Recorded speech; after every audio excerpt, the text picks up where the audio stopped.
नमस्ते, नमस्कार, जय हिंद साथियों, आप सभी का स्वागत है मैथ एंकर पर। साथियों, आज हम बायोलॉजी पढ़ाने वाले हैं और बायोलॉजी के अंतर्गत हम देखेंगे फूड के बारे में कि फूड क्या होता है, भोजन क्या होता है। यह एक महत्वपूर्ण चैप्टर है बायोलॉजी में और इसे आप जनरल साइंस भी कह सकते हैं क्योंकि जनरल साइंस में भी इसी टॉपिक से सारा का सारा क्वेश्चन पूछा जाता है प्रत्येक एग्जाम में। आप इस क्लास को अंत तक ज़रूर देखिएगा और अच्छा लगेगा तो वीडियो को लाइक ज़रूर कर दीजिएगा क्योंकि आज हम इस क्लास को बहुत ही बेहतरीन ढंग से आपको पढ़ाने वाले हैं। और एक काम कीजिएगा, इस वीडियो को ज़्यादा से ज़्यादा शेयर भी कर दीजिएगा। तो चलिए ज़्यादा देरी न करते हुए इस क्लास को स्टार्ट करते हैं। तो सबसे पहले आप भोजन की बात करेंगे तो भोजन क्या होता है, तो बोलिएगा कि सर भोजन सभी सजीव प्राणियों के लिए बहुत ही इम्पोर्टेंट है, नेसेसरी है। ठीक है, तो आप भोजन का सबसे पहले परिभाषा लिखिएगा कि भोजन क्या होता है। तो लिखिए, भोजन यानी फूड के बारे में हम आज बात करने वाले हैं। फूड, फूड के बारे में बात करने वाले हैं, भोजन। तो लिखिएगा भोजन,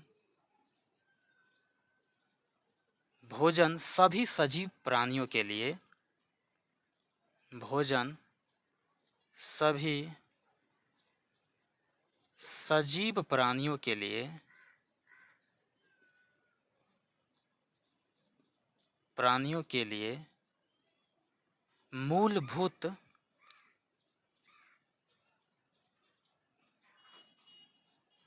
आवश्यकता है, मूलभूत आवश्यकता है। ओके, अगला पॉइंट लिखिएगा कि भोजन कार्य करने के लिए, कार्य करने के लिए ऊर्जा प्रदान, ऊर्जा प्रदान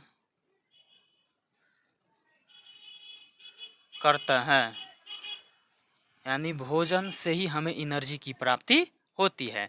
अगर आप भोजन की बात करेंगे तो भोजन में हमें पोषक तत्व मिलता है, भोजन से हमें पोषक तत्व मिलता है। तो अगला पॉइंट लिखिएगा, भोजन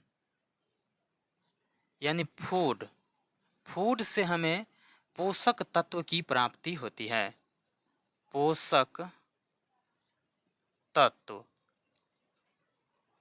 जिसे न्यूट्रिएंट्स के नाम से जानते हैं, न्यूट्रिएंट्स के नाम से जानते हैं।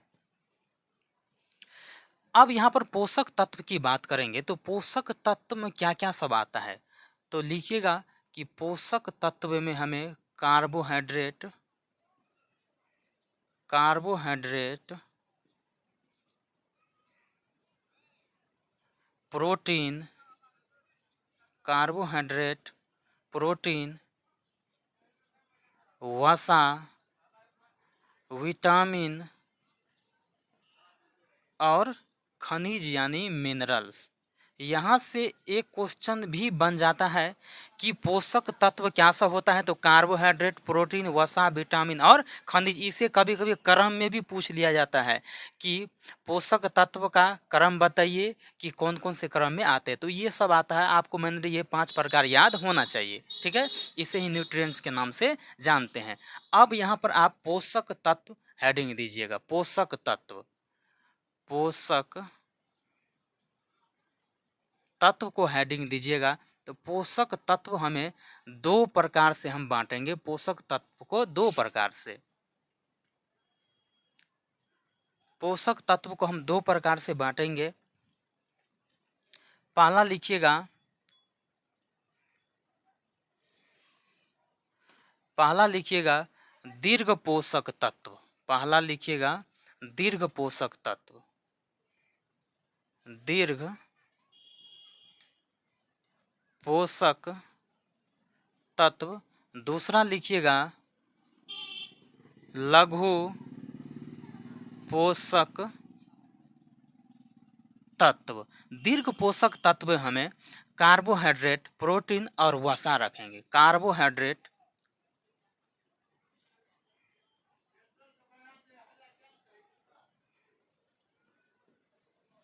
कार्बोहाइड्रेट, प्रोटीन और वसा,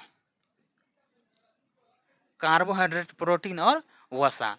लघु पोषक तत्व में विटामिन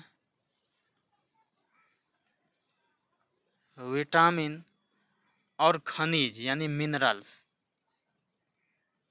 लघु पोषक तत्व को आप VM के नाम से याद रखिएगा, VM, और इसे याद रखिएगा CPF यानी कार्बोहाइड्रेट, प्रोटीन और वसा, कार्बोहाइड्रेट, प्रोटीन और वसा। अगर कार्बोहाइड्रेट की बात करेंगे तो कार्बोहाइड्रेट से हमें तुरंत ऊर्जा मिलता है। क्या मिलता है? तुरंत ऊर्जा। तो यहाँ पर लिखिएगा तुरंत ऊर्जा यानी जस्ट एनर्जी, इससे कार्बोहाइड्रेट से हमें मिलता है, जस्ट एनर्जी। ओके। अब यहाँ पर फैट की बात करेंगे तो इसे सर्वाधिक ऊर्जा मिलता है, सर्वाधिक ऊर्जा यानी मैक्सिमम एनर्जी, मैक्सिमम एनर्जी इससे हमें मिलता है। ओके, यहाँ तक समझ गए। अब एक क्वेश्चन यहाँ पर हमें है कि मानव शरीर में जल का पाचन होता है या अवशोषण होता है?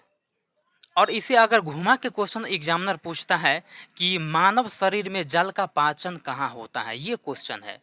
क्वेश्चन है यहाँ पर कि मानव शरीर में, क्वेश्चन है कि मानव शरीर में, देखो क्वेश्चन कैसे घुमा के पूछता है कि मानव शरीर में जल का पाचन, जल का पाचन कहाँ होता है, कहाँ होता है, ये क्वेश्चन है। मानव शरीर में जल का पाचन कहाँ होता है? तो इसका आंसर होगा कि मानव शरीर में, मानव शरीर में जल का अवशोषण होता है, अवशोषण, जल का अवशोषण होता है, पाचन नहीं, यानी जल का पाचन नहीं होता है, पाचन नहीं। तो उम्मीद करते हैं कि ये क्वेश्चन आप समझ गए होंगे कि मानव शरीर में बहुत ही बेहतरीन क्वेश्चन है कि जल का अवशोषण होता है। अगर यहाँ पर एक पॉइंट और की बात करेंगे तो आपसे पूछा जाता है एग्जाम में कि अगर 1 ग्राम कार्बोहाइड्रेट, कार्बोहाइड्रेट का हमें C से यहाँ पर सूचित करते हैं, अगर 1 ग्राम कार्बोहाइड्रेट है तो कितना एनर्जी प्राप्त होगा? तो लिखिएगा 4 कैलोरी ऊर्जा प्राप्त होगा, 4 कैलोरी ऊर्जा प्राप्त होगा। अगर 1 ग्राम, अगर 1 ग्राम हम प्रोटीन की बात करेंगे तो 1 ग्राम प्रोटीन से भी 4 कैलोरी ऊर्जा प्राप्त होता है, 4 कैलोरी ऊर्जा प्राप्त होता है। अगर 1 ग्राम फैट की बात करेंगे तो 1 ग्राम फैट से कितना कैलोरी ऊर्जा प्राप्त होता है? कमेंट में आप कमेंट कीजिएगा। 9 कैलोरी ऊर्जा प्राप्त होता है, 9 कैलोरी ऊर्जा प्राप्त होता है। तो उम्मीद करते हैं कि ये सारे बात आप समझ गए होंगे कि ये फूड से रिलेटेड ये सारे आपसे पॉइंट्स बनते हैं, ठीक है। इसे आप स्क्रीनशॉट ले लीजिए और हम आगे अभी भी जस्ट पढ़ने वाले हैं विटामिन के बारे में, इसके बारे में डिटेल से चर्चा करने वाले हैं। इसे आप स्क्रीनशॉट ले लीजिए तब तक।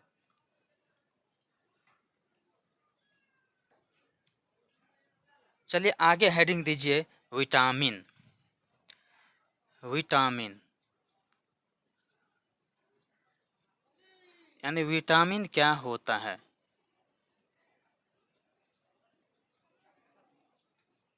ओके, विटामिन क्या होता है, ये हेडिंग दीजिए। इसका डेफिनेशन लिख लीजिएगा विटामिन का कि विटामिन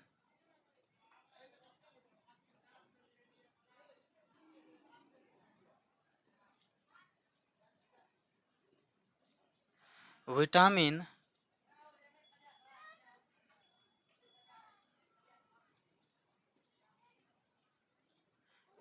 कार्बनिक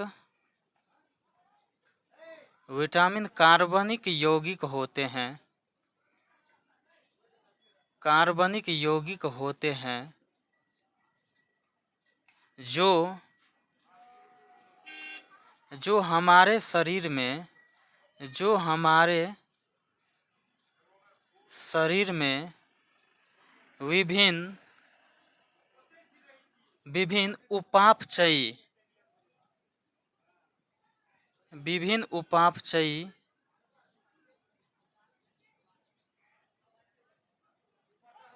क्रिया में हेल्प करती है, यानी सहायता करती है।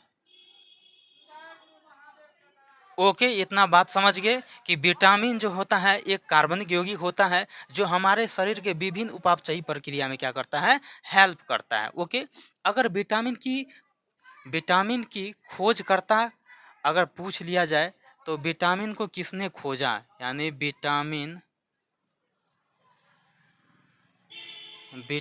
का खोज करता। आप कमेंट में इसका आंसर बताइए कि विटामिन का खोजकर्ता का नाम क्या है। तो लिखिएगा कैसमीर फंक के नाम से जानते हैं इसे, सी फंक, कहीं कहीं पर सी फंक के नाम से जानते हैं। और 1912 ईस्वी में इसे खोजा गया था, विटामिन के बारे में पता लगाया गया विटामिन के बारे में 1912 ईस्वी में। इतना समझ गए। अब यहाँ पर हम विटामिन का प्रकार जानेंगे कि विटामिन कितने प्रकार के होते हैं।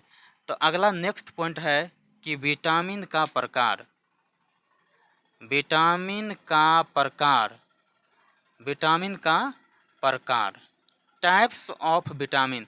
तो विटामिन कितने प्रकार के होते हैं, तो लिखिएगा vitamin A, vitamin B, vitamin C, D, E और विटामिन के। तो इतने प्रकार का विटामिन होता है। ओके, यहाँ तक समझ गए। अब यहाँ पर देख लीजिए, यहाँ से एक महत्वपूर्ण क्वेश्चन बनता है कि ए बी सी डी ई के में अगर बी और सी की बात करेंगे, बी और सी, तो बी और सी जो होता है ये होता है पानी में घुलनशील विटामिन। क्या होता है, पानी में घुलनशील। तो यहाँ पर लिखिएगा कि पानी में घुलनशील विटामिन पूछेगा तो क्या जवाब दीजिएगा कि पानी में घुलनशील विटामिन होता है बी एंड सी। इसे आप शॉर्टकट में बूढ़ा चाचा के नाम से याद रख सकते हैं। बी का मतलब बूढ़ा, सी का मतलब चाचा, बी एंड सी। अब यहाँ पर जो बच गया है, जो बाद बाकी बच गया है वो होता है वसा में घुलनशील विटामिन।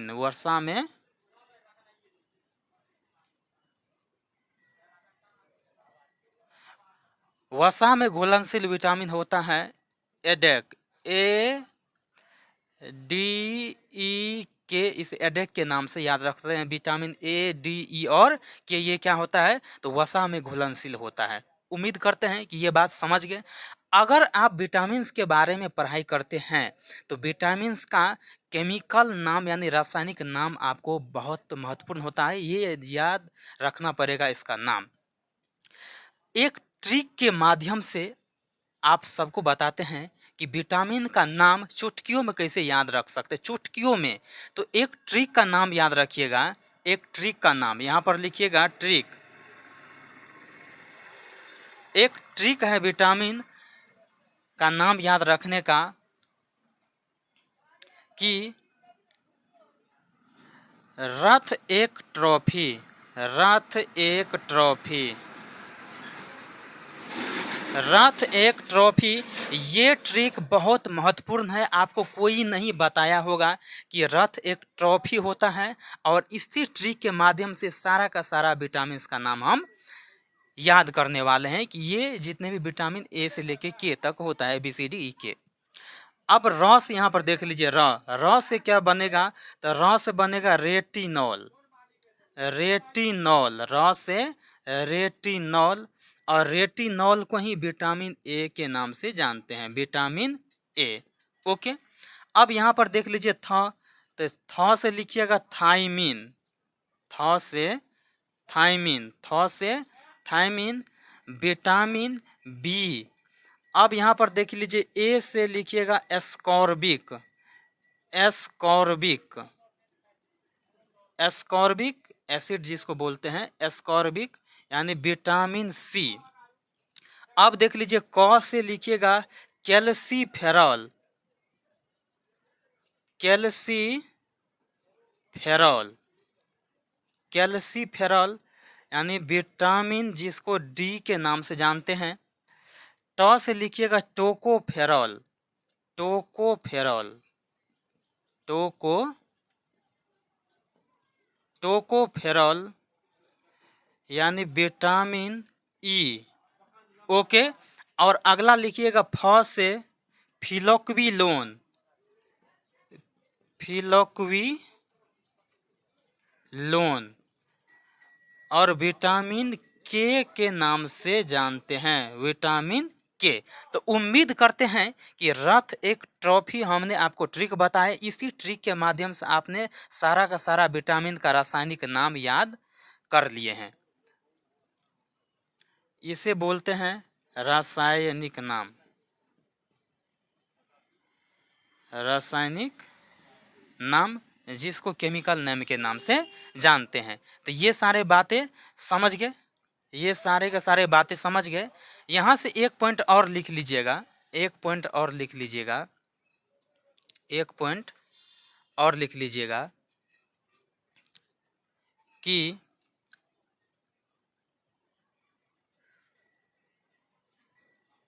शरीर द्वारा निर्मित विटामिन, निर्मित विटामिन, विटामिन, तो लिख लीजिएगा डी एंड के, विटामिन डी और के हो गया। डी जो होता है ये स्किन यानी त्वचा से, और के जो होता है ये बड़ी आंत से, बड़ी आंत से। ये समझ गए? ओके, अगला लिखिएगा कि विटामिन का संश्लेषण, विटामिन का संश्लेषण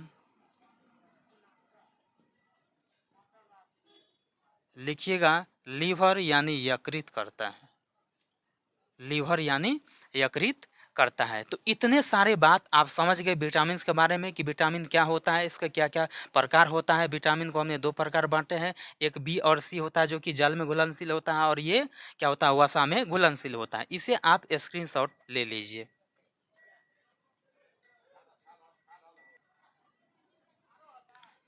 अगला हेडिंग दीजिएगा कि विटामिन बी यानी विटामिन बी ग्रुप के बारे में हम अब पढ़ने वाले हैं। विटामिन बी ग्रुप,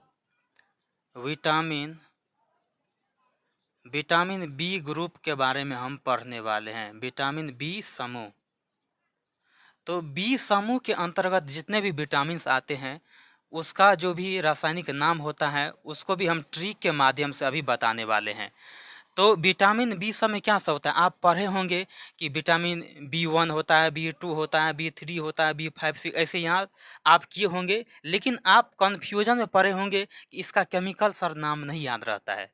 सच बात है, नहीं याद रहता होगा। अब देखिए हम बताते इसका ट्रिक से नाम कैसे याद रख सकते हैं। तो ट्रिक में लिखिएगा, ट्रिक में लिखिएगा थोड़ा न्यू पैंट पर बसा। ये जो है सो विटामिन बी ग्रुप का जो भी होता है ये ट्रिक है आपको याद रखने का। अब चलिए हम एक एक करके बताते हैं। तो थ से लिखिएगा थायमिन, थ से थायमिन जिसको विटामिन बी1 के नाम से जानते हैं। र से लिखिएगा राइबोफ्लेविन, राइबोफ्लेविन, जिसे विटामिन विटामिन B2 के नाम से जानते हैं। अगला लिखिएगा, न्यू से लिखिएगा नियासिन, नियासिन या निकोटिनामाइड, निकोटिनामाइड, जिसे विटामिन B3 के नाम से जानते हैं, विटामिन B3 के नाम से जानते हैं। पेंट से लिखिएगा पेंटोथेनिक, पेंटोथेनिक, तो पेंटोथेनिक यानी विटामिन B5 के नाम से जानते हैं। पर से लिखिएगा पायरिडॉक्सिन, पायरिडॉक्सिन, पायरिडॉक्सिन, जिसे विटामिन B6 के नाम से जानते हैं। ब से लिखिएगा बायोटिन, बायोटिन, जिसे विटामिन B7 के नाम से जानते हैं या इसी को H के नाम से भी जानते हैं। और सौ से लिखिएगा साइनोकोबालामिन,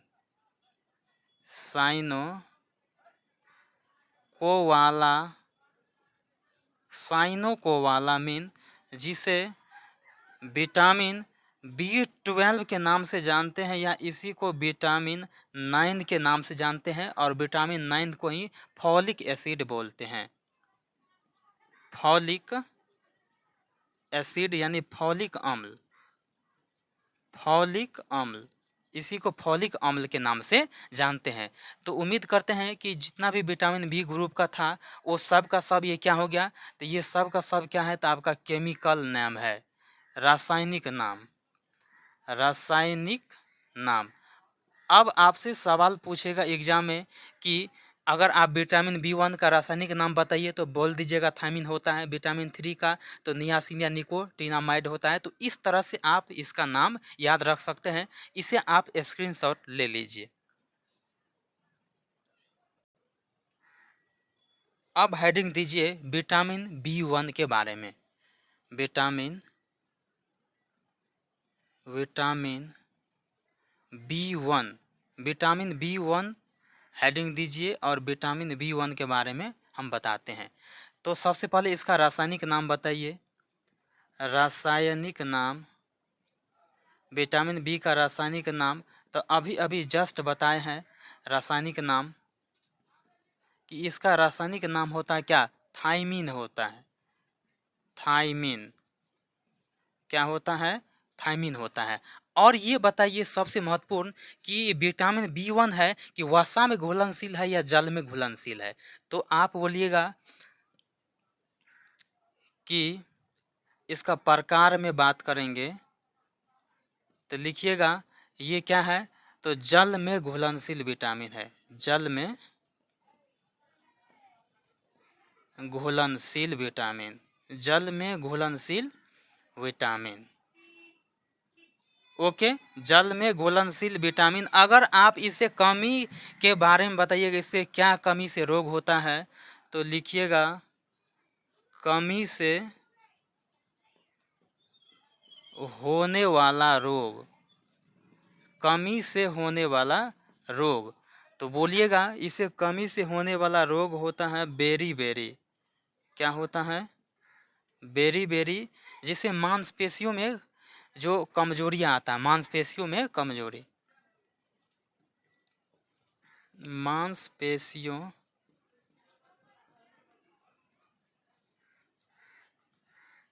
मांसपेशियां, ठीक है ना, मांसपेशी में जो कमजोरी आता है, यानी मांसपेशियों का क्या होता है, कमजोर हो जाना, बेरी बेरी से होता है, समझ गए। अब इसका स्रोत की बात करेंगे तो क्या होता है, स्रोत की बात करेंगे तो स्रोत में लिख लीजिएगा खमीर, मूंगफली, मूंगफली, दूध, चना, गेहूं, सूखी मिर्च, सूखी मिर्च ईटीसी कर लीजिएगा। तो हम अभी विटामिन बी वन के बारे में आपको बता दिए कि विटामिन बी वन ये होता है, इसका केमिकल नाम, प्रकार, कमी से होने वाला रोग, इसका स्रोत क्या है, साधन क्या सब है, किसी से उपचार किया जा सकता है। तो उम्मीद करते हैं कि विटामिन बी वन के बारे में समझ गए होंगे और विटामिन बी का जितना भी ग्रुप है उसका केमिकल नाम आपको याद हो गया होगा। तो चलिए, इस वीडियो को देखने के लिए बहुत बहुत धन्यवाद। आप इस वीडियो को दोबारा एक बार देख लीजिएगा और वीडियो अच्छा लगेगा तो लाइक ज़रूर कर दीजिएगा और वीडियो को ज़्यादा से ज़्यादा शेयर कर दीजिएगा। Thank you.